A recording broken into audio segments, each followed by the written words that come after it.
in a large tertiary maternity hospital, so I've got good insight into the whole journey of a pregnancy for a woman from preconception care through her pregnancy. So one of the key messages that we like to think about is about being prepared for pregnancy when you have type 1 or type 2 diabetes.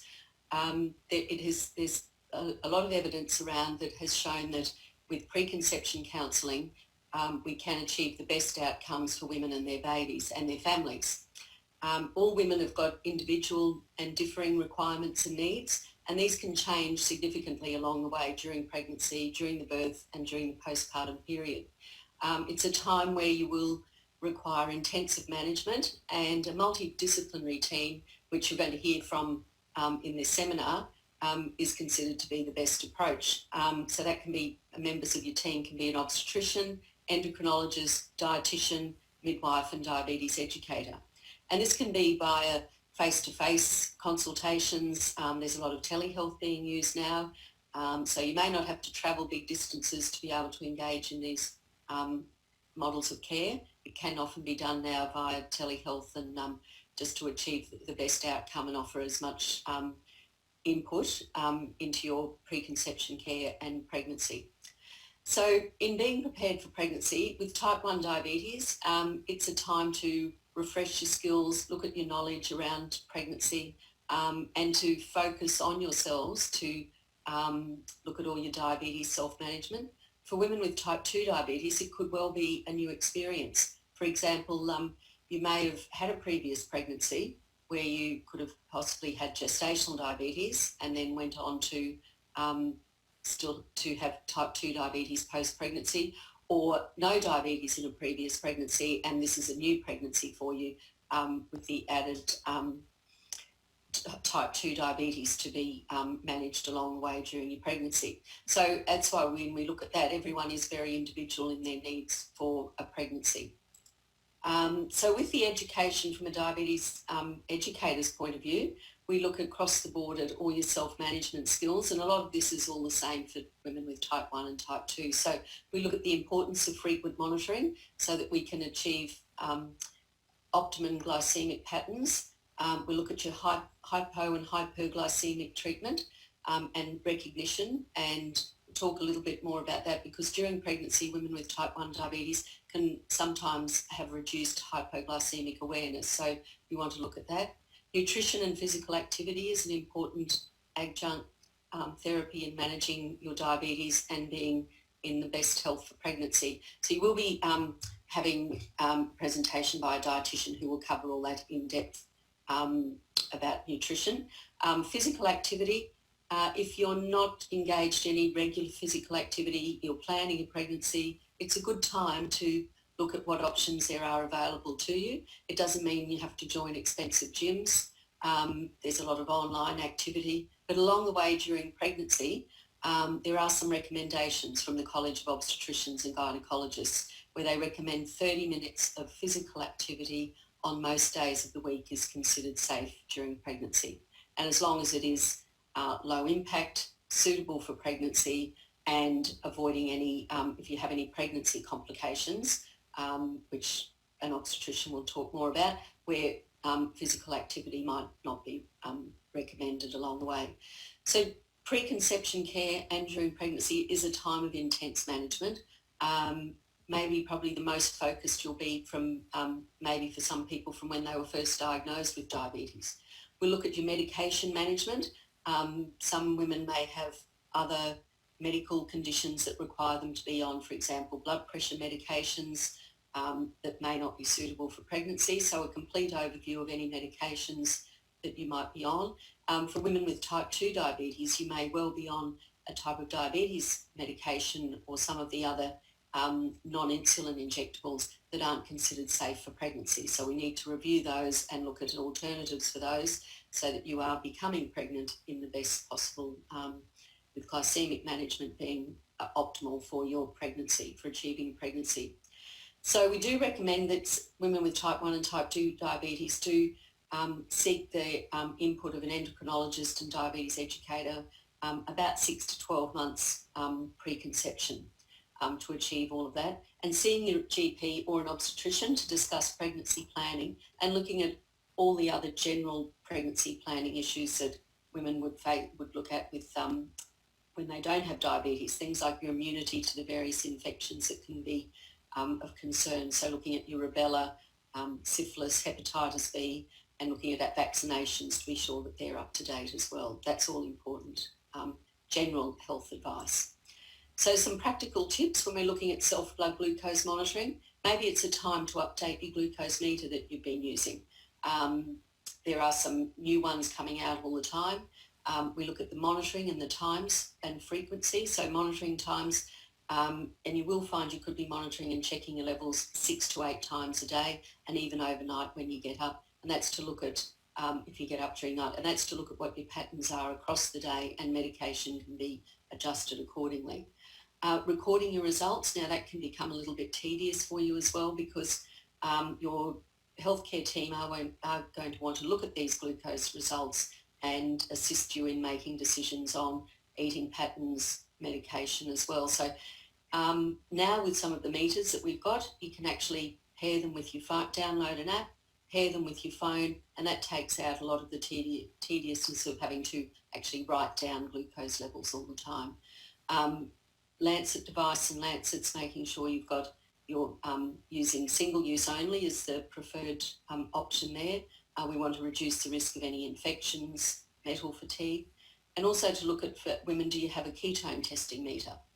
Because we do want to have that on hand. Babies don't really like a ketone environment, so we want to make sure that if you were unwell with vomiting, unable to eat, you could check, and your glucose levels are rising, check if there are any presence of ketones. So there are meters on the market for that as well.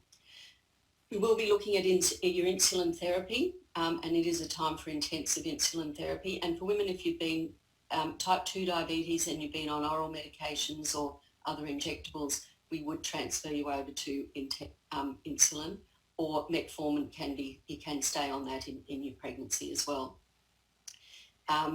We like to look at injection sites, needle size, and cover all that in your day-to-day management. And insulin pump therapy is something that we will go into with you women. Is it time to update your insulin pump? There's some new technology coming out and new pumps all the time. And continuous glucose monitoring, or the flash glucose monitoring, have both been shown to be very beneficial for women with type 1 diabetes. And many of you may already have heard from last year, March last year, that continuous glucose monitoring became available under the NDSS from the 1st of March last year. We'll cover that a little bit more now. So it became approved in November 2018 and implemented on the 1st of March 2019. Just requires assessment and sign off by an endocrinologist or a credentialed diabetes educator, and the paperwork is then submitted. So the first round included both Dexcom and Medtronic Guardian continuous glucose monitoring. The Libre flash monitoring wasn't included in that first round.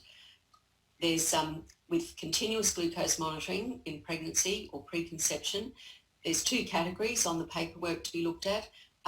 Category A is for preconception. So if women are actively planning a pregnancy and they need to be having regular engagement with preconception care services. So that's with the endocrinologist or a specialist physician, diabetes educator, and ideally be seeing them or engaging with them about every 6 to 8 weeks.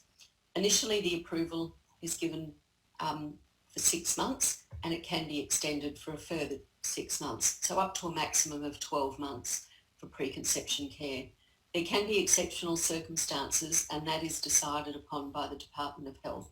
For example, at the end of that 12-month preconception period, if a woman hadn't become pregnant, a further submission can be put in, and the Department of Health will make their decision on whether to continue on and grant a further period of time for preconception care.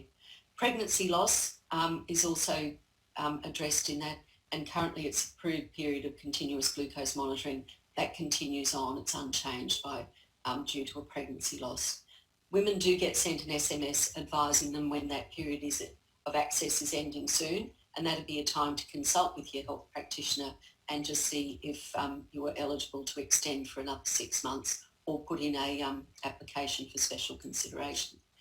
Category B is when you do become pregnant, and for pregnancy we submit another NDSS paperwork for that, and with the due date on, and you're covered then for the duration of your pregnancy and up to 3 months after the expected date of birth of the baby, and 1 month prior to the completion of either the pre-pregnancy or post-pregnancy.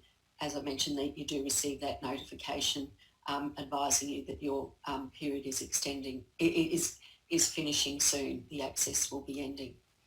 So just to cover a little bit about continuous glucose monitoring, preconception and in pregnancy, it does allow you to access glucose 24 hours a day. It's measuring glucose levels in the interstitial fluid, which is the fluid around the cells in your body, as opposed to capillary blood glucose testing, which is when you do a finger prick blood test. At present, you need to also do 2 to 4 capillary glucose tests to calibrate your continuous glucose monitoring system in 24 hours. And just when you do put your application in to receive continuous glucose monitoring, it takes approximately 10 days for that approval to come through. And the startup kits in general have been then sent to the diabetes educator, and then you then have your education after that on how to use it. And education has been either individual or in a small group. Recommended maximum of 2 really is what we've found to work well, and that allows everyone to, there you might have a support person with you as well, so that allows you all to engage well and look and learn as much as you can in that sort of 1 to 2 hour session, as long as it might take, to come out with the best education that you can have, so you're ready to start reading, interpreting and looking at those 288 glucose levels that you've now got available to you. So there's a lot to consider in that, because 288 readings that you've got, it's measuring your glucose every 5 minutes and giving you a reading. That's a lot more than 6 to 8 finger prick blood tests a day. So there's a little bit to adjust to and look at, not being reactive to every change and fluctuation you see in your glucose level. So the 2 brands that were covered in the first round were the Dexcom and Medtronic, as I mentioned. The sensor that you apply, and I've got some images coming up on those, it's been approved for use on the abdominal area, and at present they get changed every 7 days. You download an app onto your phone, it saves all your information into an iCloud account and creates an account, and that way then you can your healthcare team is able to access that via the internet. So it's as simple as a phone call to them to say, I've got concerns because you look at my glucose levels. They can log on to their clinic account, and with your account linked to it, be able to see your glucose levels and assist with any adjustments that may be needed. So this continuous glucose monitoring, just to confirm, is only available for women with type 1 diabetes. So just to give you an image there, the Dexcom G5, you can see that one there. That's the woman who's wearing that at present. She can just see that just a little bit to the side of her belly button there. Dexcom G6 is going to be available in June 2020, so really any day now. It's a little bit more slimline than what the G5 was. They've extended the period of sensor change, so only needs to be changed every 10 days instead of 7. And the big news coming out with that is that it requires 0 finger pricks. You don't need to do a finger prick for any dosing, and you don't need to calibrate it with capillary finger prick blood glucose testing as well. And in that little dome insertion device, it's a lot easier to insert the sensor into your abdominal area. So stand by, word will be out very shortly. And you can see the reader then that on the phone, the app just there as well, and that's displaying a number there of 6.1 at the moment with a little arrow to the side, and that's would indicate to you that your glucose level was fairly steady at that point in time. The screen then would show if it was rising rapidly, arrows pointing upwards, or falling, they'd have arrows pointing downwards, which allows you time to consider what's my next step. It's falling quickly, I better have a go and treat that before I actually do become hypoglycemic.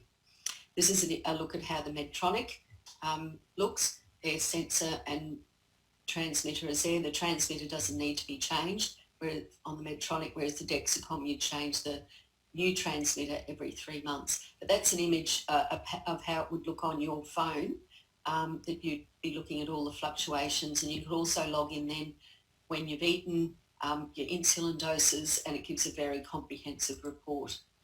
FreeStyle Libre wasn't included in the initial round of funding under NDSS last year in 2019, but it did become approved for women preconception and during pregnancy in March this year. You may even have noticed and seen people out wearing it. You wear that on your upper arm, is where you can see people in summer months with it on their arm. All these devices are waterproof. You don't need to remove them for going swimming or showering. And the Libre, you have to flash over it with your reader or your phone so that it would give you a reading of your interstitial glucose. Abbott currently has an offering for women with type 2 diabetes on insulin during pregnancy, where they can receive a starter kit of a reader, which looks like a glucose meter, well, is a glucose meter as well, can be used for ketone testing, as well as doing finger prick blood tests. So you get a reader and one sensor as well. So each sensor lasts for 14 days, as we said, but because it's if you're type 2, you only get that starter kit, you then need to fund it yourself, and it's just over $90 for a sensor which lasts for 14 days. So it is an expensive option for people, but those that have used it have found it to be extremely beneficial and helpful. They really appreciate having to, no longer having to do finger prick blood tests. And again, this one is, you don't need to finger prick for dosing. It's considered that it's safe to read it from the interstitial reading. So with regard to looking then at your insulin therapy is another important part for us to look at, and we like to look at what type of insulin you're on, because insulins do change. For instance, Fiasp, a very fast-acting insulin, came out probably about a year ago now, and that some women have found it helpful to change over to that. The difference between Fiasp and, say, a Humalog or a NovoRapid is that Fiasp can be given from a couple of minutes before a meal up to 20 minutes after you've finished a meal. And that gives the flexibility of knowing what you've eaten, that you've kept that food down, or you have finished a meal. So rather than dosing, anticipating that you'll finish that whole meal, you're able to dose for it afterwards. So in pregnancy, in the early stages where a lot of women do experience some nausea, that's been very helpful to change them over to Fiasp, and then we've been able to more accurately dose for that. Look at your self-injection technique, so look at what size needles you're using, and 4mm needles are considered the best needles to use for self-injecting. So but sometimes people just historically have been using a bigger needle when it's unnecessary. Look at your injection sites to see that you are rotating those regularly, that there's any little lumpiness at injection sites that may be interfering with your absorption of insulin. Look at the timing of injections. So I mentioned your fast-acting insulins that you have before a meal, but also then the longer-acting insulin that you might be having twice a day, morning and before bed, or could be just before bed at night. Storage and handling is important to make sure you're getting the most out of the effectiveness of your insulin. So keeping it at room temperature lasts for a month from the day that you open your insulin, and don't store it in your glove box of your car, on a window ledge, anywhere where it's exposed to extreme heat or cold. Travelling, always taking it in, say, an insulated pack just for stability. You don't need to put an ice grip with it. Safe driving is an important thing which we need to look at. So the slogan states that you should be your glucose level above 5 to drive, and that could be a new thing for someone with type 2 diabetes who's only recently been diagnosed. So always carrying hypo treatment with you, so some jelly beans, jelly babies, and also some longer acting carbohydrate as well, and having your glucose meter there so that if you did, with you when you're driving, because you did feel any symptoms of a hypo, pull over and check your glucose level, treat if necessary. Never drive thinking I'm only a couple of kilometres from home, I should be fine. You just never know. If you don't feel safe to drive after treating it, not feeling well, always ring someone and get them to come and get you and take you home. So having a look at recognition and management of hypoglycemia, because as I mentioned earlier, pregnancy can be a time of a lot of fluctuations with all the metabolism of your body, and women can have an altered recognition and awareness of their of hypoglycemic symptoms. So we need to look at that and look at the management of how we deal with that. Other medications we talked about a bit earlier too, so it would be too difficult to cover the whole range of potential medications, but for instance, some medications for treating blood pressure wouldn't be safe during pregnancy, or would be best to be ceased prior to even becoming pregnant. So discussing that with your doctor early when planning your pregnancy is a very important part, because the early weeks when all the organs are starting to develop in a fetus just after you've become pregnant are very important time to ensure that you're not baby's not exposed to any possible things that could cause any have any harmful effects for them as they're developing. So very comprehensive list of your medications, and discussion with your doctor is important. So would like to also check that, look at your NDSS registration, the National Diabetes Services Scheme. So are you registered? Presumably with someone with type 1 diabetes would already be registered. Someone with type 2 diabetes, it might be a new diagnosis, so we would register you for NDSS, so that gives you all the access to subsidised products, but as well as a range of all educational programs and support that you can get there. So you'll get access to free needles for insulin injection, and for type 2 diabetes you don't automatically get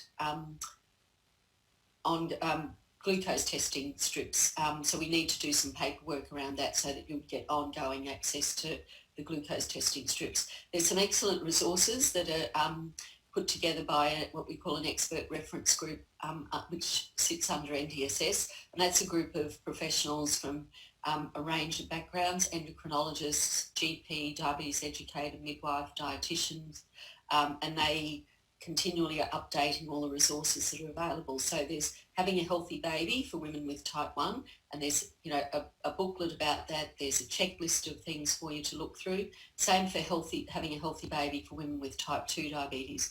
There's the excellent website Pregnancy and Diabetes to refer to, and some excellent fact sheets as well. So take note of that website there, and you can sign up for their newsletter too, where they're constantly put out a number of newsletters during the year with some useful articles for you about preparing for pregnancy. So key take-home message about preconception care and also for pregnancy is accept all offers of assistance from any of your friends and family. Ongoing care is available for your diabetes preconception, during your pregnancy, and after you've given birth to the baby. It is a positive experience, and that's what we aim to have for women, their partners and families, is that this pregnancy is a very positive experience for you all, with having a healthy mother and a healthy baby. It is achievable. We see lots of women and their families day in and day out that have had, healthy pregnancies, labour's gone well for them. They've stayed connected to their insulin pump if they're type 1 on a pump.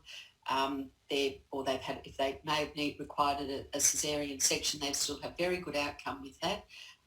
We do highly recommend, one of the best things is to early access to care as soon as your pregnancy is confirmed, that you do get that specialist input into your planning for your pregnancy and for your ongoing care during the pregnancy. So thank you for the opportunity to speak today.